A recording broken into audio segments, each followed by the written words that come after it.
Carco and Carne live from home. Yet again, it is episode 457 overall. And Carco and Carne, sponsored by C&H Financial Services. Business owners still wrestling with what this is, living with a pandemic, living under a pandemic, and C&H Financial Services is here to help. They offer a variety of products ranging from traditional merchant accounts to a zero-cost payment processing solution, which eliminates the expenses associated with accepting Visa, MasterCard, Discover, and American Express as a form of payment. C&H Financial Services eTab solution is easy to set up for your business for online ordering and curbside pickup.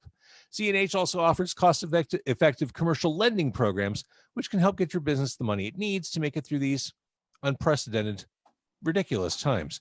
To learn more, contact C&H Financial Services at 855-600-2437 or go to chfs.us.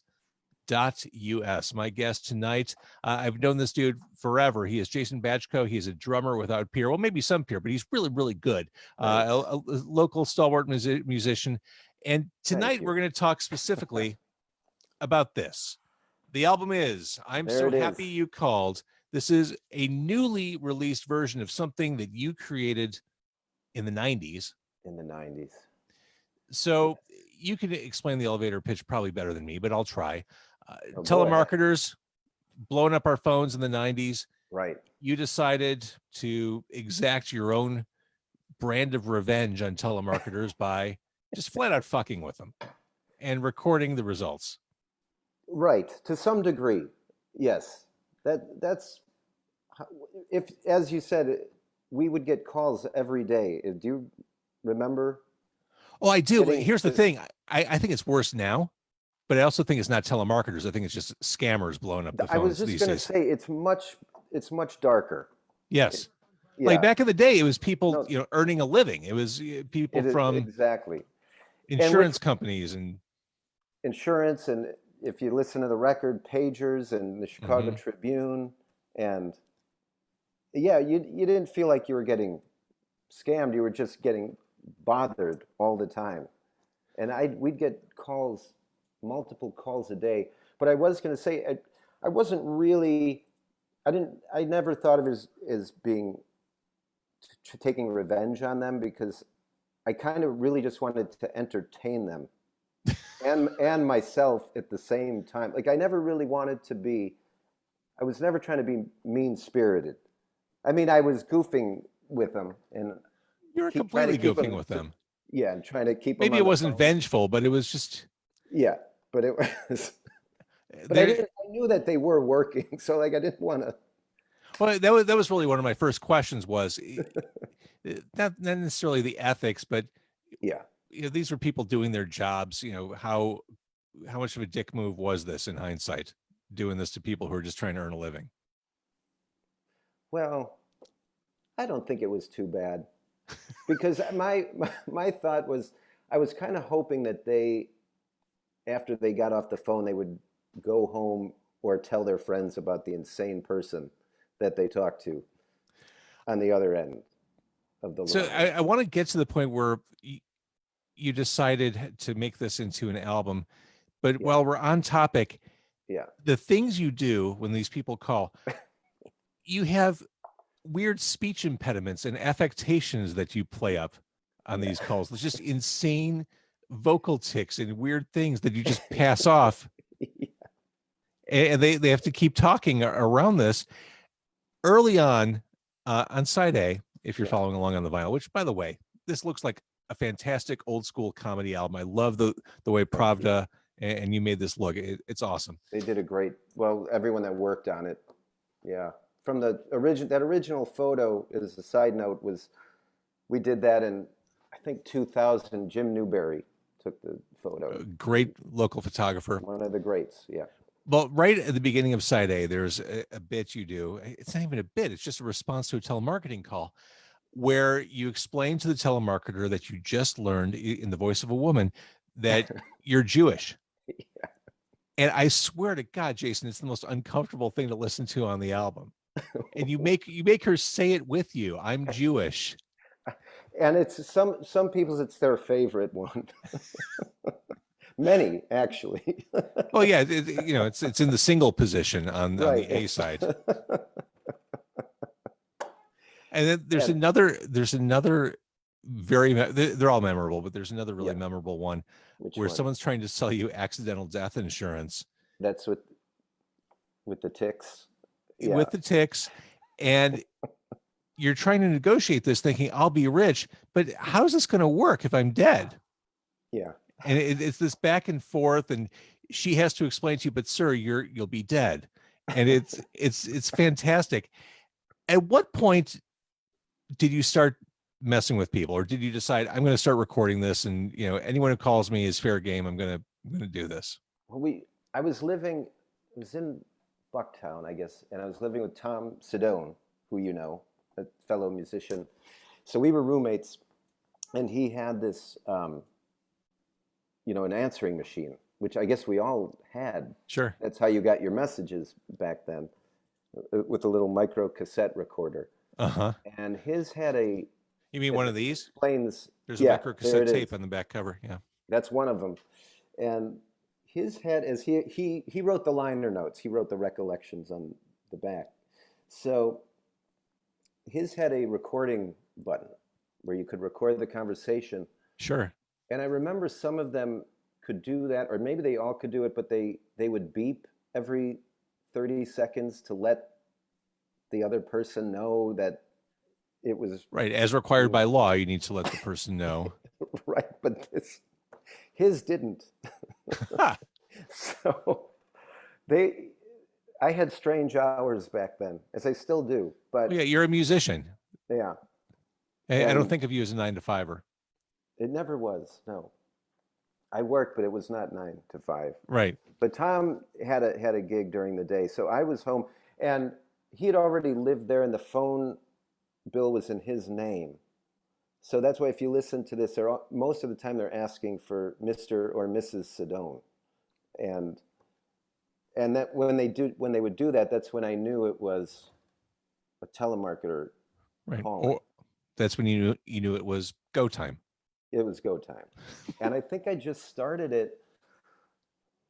Well, one thing is I always like talking completely in nonsensical sentences, or just making up voices ever since I was a kid, and just saying very absurd things and non sequiturs that made no sense at all. Well, right, and uh, I just it just sort of started. I didn't sit down and say, all right, I'm so sick of these people calling me, I'm going to give them a hard time. It was more lighthearted than that.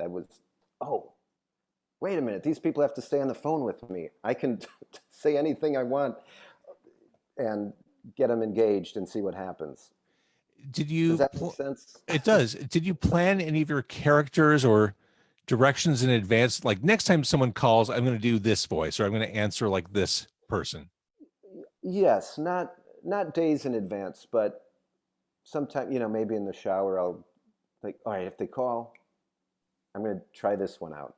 I don't know where it's going to go, but it would depend what, different things inspired me. Like the Jewish one was really, I mean, that is all my older relatives, my grandma, my aunt, various aunts, and mixed with absurdity. Mm-hmm. But there was, what the other part was, I think, what at the time there was a friend of mine. It was my friend's girlfriend, and she had very excitedly told the two of us, I just found out I'm Jewish, because she found out like her, some cousin was like, an eighth Jewish or something. And I just thought that was the funniest thing for somebody to say. Right. Of course, fast And forward to the present day where people do like genetic tests to right, determine their heritage, and people are saying that kind of stuff all the time. right, it I'm was way 1/20th Norwegian. right, exactly. So that one was, that's how that would come about. Or I can't tell you where the tick, I don't remember what started that, but the accidental death, that's just where it went. Uh, I wish I had a better story as to why. Did you get to a point when people called you you were disappointed if it was someone you knew? Like, oh, Question. it's the guitarist in my band. Damn it. I was really hoping it was someone from Some Amway. boring. Yeah, Now all I want is for people to call me and say hello. My friends, I mean. of course. So But you, yeah, that's a good point. at what point did you Yeah. decide to, because I remember you handing me a I did CD give you one, right? right when you made it. I'm like, what on earth is this? I had no idea. I knew you from various bands in town, Yeah. and you handed it to me, and I had no idea that this was your side creative pursuit. I'm like, what on earth is this? And why are you dressed like a clown? And at what point did you decide to turn this into a collection? Like press it up and just hand it out? I had how many I don't know. I must have had a dozen before I started putting them all on cassette. And so I can't remember how I got the micro cassette onto a regular cassette, and because at first it started out with cassettes before CDs, Sure. but I think Tom and I we figured it out somehow, and I would just pass the cassettes around. It didn't have that cover yet, but I remember, just as a going back to the Jewish one, I remember I had to pick my grandmother up because we were going to another relative's funeral. So this was 96 Mm-hmm. or 97 maybe. And I brought the cassette with, and I make a mention of it on the back of the record, but I remember putting it in and playing her that, and she started cackling. And she got mad at me. She said, "You can't make me laugh on the day of a funeral." And she was, but it was really great. And so anyway, so I would pass the cassettes around to people, friends and relatives and other bands around town. That's how it all started. And So, you. and me. So Yeah, it's 2020. yeah, We're at basically the 25-year anniversary of you putting this out. How does I something like know. this bubble up, resurface, get a new pressing? How does Pravda get involved? Like, I would have I assumed this know. was just part of the past, and here it is. We're talking about this. It's fresh. It's fun again. How does this happen? I A miracle. So I was, for many years I kind of just forgot about it. I mean, it had a lot of steam for a few years, and as you read on the back, with the different quotes from different Joe people. Satriani, Rick Springfield, Chris Ballou from the Presidents of the United States. Yeah, An eclectic mix for sure. it very, and the Jesus and Mary Chain brothers and Yeah. Lily Tomlin. They all, yeah, they through. I mean, we could get into all that, but and Joe is a huge fan, a huge fan of it. Joe Satriani, Yeah, guitar god. guitar god. Springfield it meant a lot to him that, he put, again, if you buy the record, you can read about the back, but about it on the back, but he was saying that, he had put a little a little piece of one of my pranks on his record at the time. In what does it say? Is it 2003 or I can't remember, or six? 2003. Yeah, Shock, Denial, Anger, Acceptance by Rick Springfield. yeah. Okay, there you go. So Amazing. yeah, it's very funny. So, okay, so how does this And get re-released in the present? so I guess go back a little over a year. I think I was doing a gig at Montrose Saloon. Where we Have you been over there at all to I see have anything? not. I have Yeah, not. I know where it is. yeah. A lot of people play over there. It's fun. But so this is going back maybe a year and a half, and I play in a band with Ken, who owns Pravda. He and I are in this band, the Imperial Sound, Of course. As together. previously heard on Demo 312 on 101 WKQX. You There's my did? plug. Yeah, I played What'd you something play? before. Oh, Oh, great. Jesus, Jason. Hang on. Don't worry. I'll pull it up. I didn't know. I would have gotten extra excited one day. You would have made my day during all of this. At 10:30 on a Sunday night. Hmm. Let's see. Hang on. The Imperial Sound. I played June, July, and August Oh, on yeah. June 9th, 2019. Okay. in the month of June seemed appropriate. And on September 16th of 2018, I played You've Been a Fool. Okay. Great. Thank you. Sure. All right. So the Imperial Sound, Anyway, Ken. so I think we were doing a gig, and some of the guys in his, I think, he plays in the band Expo 76, Mhm. the cover band.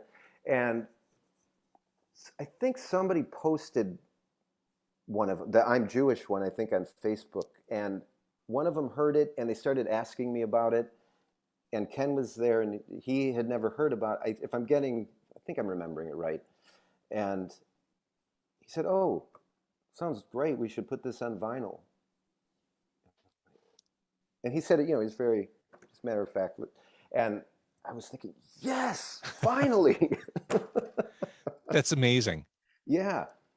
As I always wanted to do something like that. I remember, bands would send their demos to huge record labels And radio stations. and radio stations. And I remember sending those out back then to major labels. Oh, yeah. God, that's hilarious. And I swear, I think one of them wrote me back, said, we're not really sure what to do with this. We don't hear a single. Isn't it interesting, though? Yeah.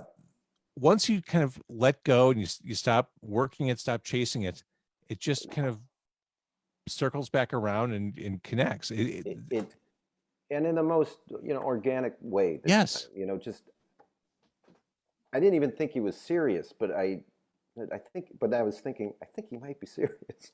And I mean, as a Yeah. serious hardcore music guy, being able to get something like this that is 100% your creation on vinyl probably feels pretty fulfilling and substantive. Oh, I was so excited. And I was really excited just to put the actual physical copy Sure. in the having some friends work on the back and the front, and to make it look a certain way. And So and it all worked. people can buy this, they can listen to it digitally, Yeah. and that's fine. That's great. They can enjoy you and just your creativity, your improv skills. You got to own this on vinyl. This Thank is you. this is the way to go. Yes, you can listen to it digitally. I would say this about any artist I support. There's something to be said for just owning it, having it, making it, committing to the artist's work and putting it on a shelf. I love this. This looks awesome. Thank you. It I sounds appreciate great. it. So that brings us to the present day, Jason Batchko. Yes. Where can we get this, first of all? You can get that at the Pravda Records website, which it might be pravdarecords.com. I think it's easy enough to find. But I have a Bandcamp page for it as well, and you can buy it there. I think it's just my name, Jason Batchko. Pravdamusic.com. Is that what comes up? That is what comes up, and lots of great stuff. I mean, they've been putting out great music for decades. I mean, there it is, Jason Batchko. I'm so happy you called. Yeah. It is amazing. I was telling Ken a few weeks ago, I was saying, so you guys are having a renaissance. And they just put out this great Matt Wilson record, the guy from Trip Shakespeare. Oh, sure. And I think the Flat Five record is coming Dude, out. I used to love Trip Shakespeare. Oh, they were my favorite band. I saw them at Metro on the Across the Universe tour, and they were just fucking awesome. They were incredible. I want to Tom and I show. would always try to convince people, and we couldn't. We always would lose the art. Like, oh, forget it. I'm going to show the Pravda records. Here's the Pravda site. Yeah. There's the Jason CD. I'm so happy you called. Hi, he, who. That's you making weird noises, as previously mentioned, as promised. Yeah. What else is on there? What? I think if I had to pick a personal favorite, it's a deep cut, but it's it's number 9, the How Army, because I was just trying to be a completely unhinged person, saying nothing that made any sense at all, but somehow still trying to say the right thing to keep the other person and maybe just stay on for a minute longer. So that's a deep cut. So that's like Night Flight, and I just found out is like Cashmere. If this is your physical graffiti. Right, exactly. Exactly. It's up there. So, all right. So, people who need a laugh, and holy crap, don't we all right now? You're having a cocktail. I mean, they're welcome to 2020. That's just medicinal at this Well, point. as I said to you off screen that I was a little nervous for being on screen. Which is ridiculous, right? Of course it is. Like we've never spoken before. I know. So When that green light comes on. that brings us to the present day. Where do you? I mean, I know you as a musician first. What are you up to? You mentioned Expo 76. What else do you have going on? Well, I don't play in that group, but those guys, I think, were the ones that one of them brought that up. Got it. At the Imperial Sound gig. So before none of us could play anymore, I was playing a fair share with different bands. I was actually the Joy Poppers got up and running again. That's Tom's group, or his songs, and we had some new people, some new friends, and new musicians in the group. And we had this, in my opinion, this great kind of triumphant return at the G-Man the Saturday before the shit hit the fan. I mean, right. The next week, Metro was closed. And it just like, oh, well, okay, well, we went out with that. And hope we'll return at some point. But that was happening. And I've been playing in a band called Grit and the Double Knit, and we had a monthly gig. There's great musicians in that group. Kind of a swampy Tom Waitsy sound, little swing. Sold. What's that? Sold. Yeah, I think you'd like it. We were doing a fun monthly gig at the Taylor Street Tap, this little bar on Racine and Taylor, I think. And we can't do that right now, but which is too bad because you can go to Jim's Original after the gigs. I know. Or Lawrence's. I'd always find something. Oh, yeah. Did go real well. Those are open late, so yeah. I stopped doing gyms. I used to live in Pilsen. No, man, that recording that I did is so old. It didn't even make. By the time I moved to Pilsen in '99 or 2000, I was at the tail end of doing these things. It's just crazy. But I used to go to gyms a lot when I lived over there. But right. And I've been playing with Rachel Drew. Have you talked to her at all? Haven't. Yeah, she's great songwriter, and she gets great musicians in her band that I get to play with. And so we've been doing some outside gigs this summer, which has been nice. And just keeping those chops going. Or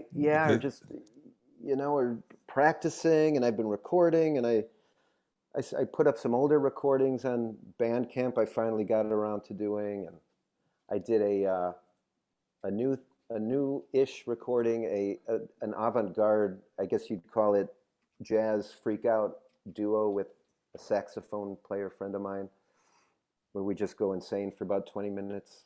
I love it. Yeah. So then I'm trying to, write some new tunes and keep busy that way. Cool. All right. And so we try to stay sane. We can support you in the meantime by buying I'm So Happy You Called. Yes. The value at any price. Get it on vinyl. Listen to it on digital. Yeah. And just, it's like I said, this is a time when we are all desperate for something to amuse us and make us laugh and distract us. This is the perfect thing. I hope it does. I hope there's one. Work for me. One prank for everybody.